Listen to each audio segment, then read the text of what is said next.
Let's put it in gear. See how far we get. Let's go. Hey, welcome back to just another conversation with Dad and I here in Road Noise. If you are enjoying these conversations, really the best just way to participate or thank you in this would be to one, if you're over on Spotify or YouTube, just leave us a comment, say hi, or leave us a review. Hit us, up with a 5-star. That'd be awesome. But we just enjoy the conversation. And I think, Dad, you probably post these on Facebook and probably get some Yes. folks that comment there as well. So anyway, you can let us know that you're there listening and want to chime in. We'd love to hear from you.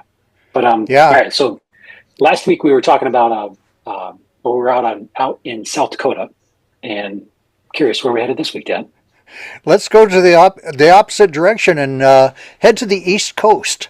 All right. Yeah. Aren't you headed towards the East Coast here in another couple of days? Yes. Here in just a couple days, we're headed back to the East Coast. Have meetings in churches down in North Carolina and so forth, and so we are looking forward to that. We're kind of in crunch mode right now. Always the couple days before you leave, it's like, okay, you got to make sure you better make sure you have everything, because once you're gone, if you don't have it, it's a long ways back. Yeah, or you improvise or whatever you have to do. So, 50 anyway, years into this, you're still a little stressful. I get it. It is. Waiting for that to go away, but it hasn't yet. Yeah, so let's head to the East Coast with our bus and a whole bunch of summer missionaries that are with us and so forth. And it is a hot July day. It's Saturday, and we've got a lot of miles to put on before we get to the church. We have to be there, about the middle of the afternoon. We hope to get there because we got to get everything set up. Going to do the morning service on Sunday morning, and then be there all week for their Vacation Bible School with a closing on Friday night. And then next Saturday we hit the road again. So that's kind of the background of where we're heading. Now, I've mentioned it in other podcasts that it's always been our policy that when we arrive at a church, everybody stays in the bus. I go in, I meet the pastor, I find out where we're going to be set up. I try to find out, the teenagers that are with us, the summer missionaries, where are they going to be staying? Are there any fun activities that maybe we can do with the teens this week? Is there a lake we could go swimming in? Or, and what work projects do you have lined up for us to do here at the church this week? Well, anyway, so I just kind of go in and get the feel of things and get this information that's going to be important to us for the rest of the week.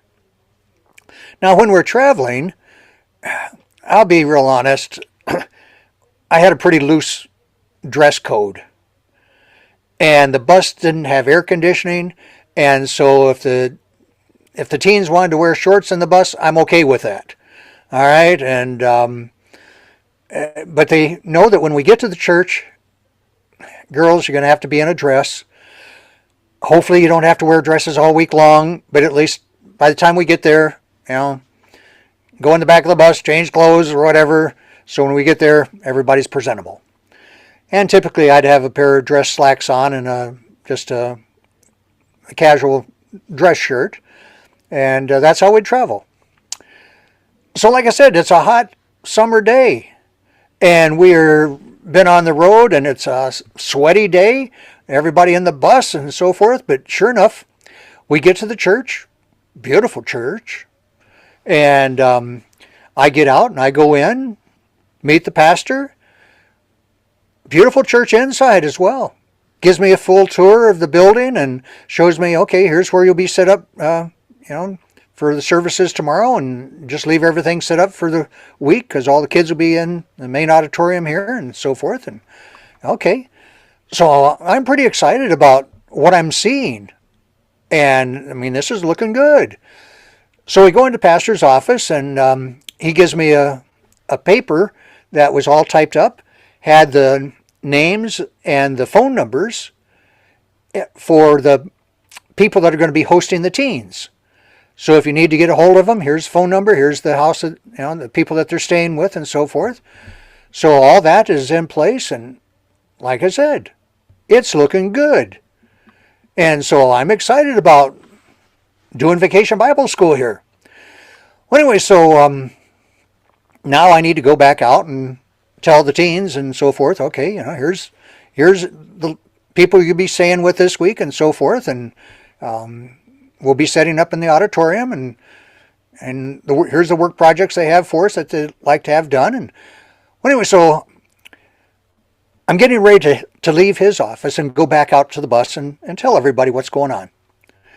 As I turn to go out the door of his office, he says, "Oh, and by the way, Brother Rhodes, make sure when you come back in to the Lord's house that you're wearing a tie." Oh my. I don't remember reading in the Bible or anything where you have to wear a tie in the Lord's house on a hot Saturday afternoon when the only person in the building is the pastor and now my family and these teenagers, and we're going to be setting up all the puppet stage and everything.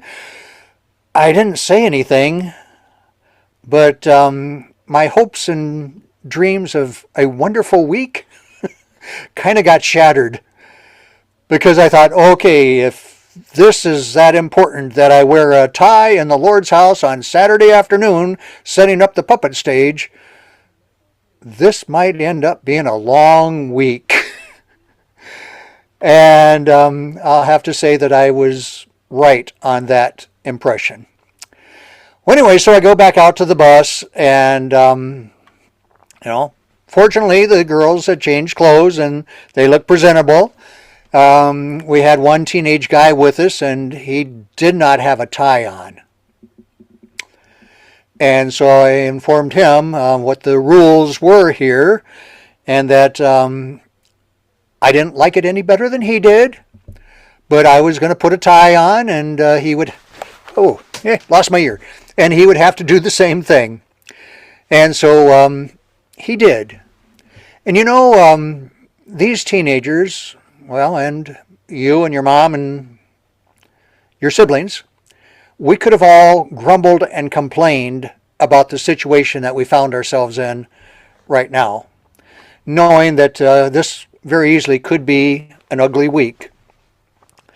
But I was reminded of Philippians 2:14. Do all things without murmuring. And I was so proud of our team. They knew that these were not my rules. These were rules that this particular church had. I didn't like it any better than they did. But nevertheless, this is where we are. So whatever we do, let's do it without murmuring. It's another word for complaining. Yep. Well, anyway, so there we are on the East Coast. Can't wait to get back to Michigan. Yeah. Yeah.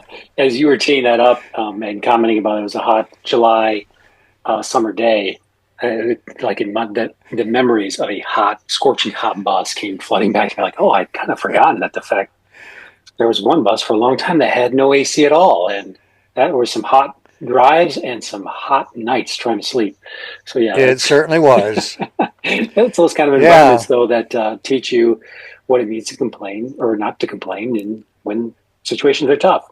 It sure is easy to not complain when situations are easy, but yeah, with situations, that's when it counts.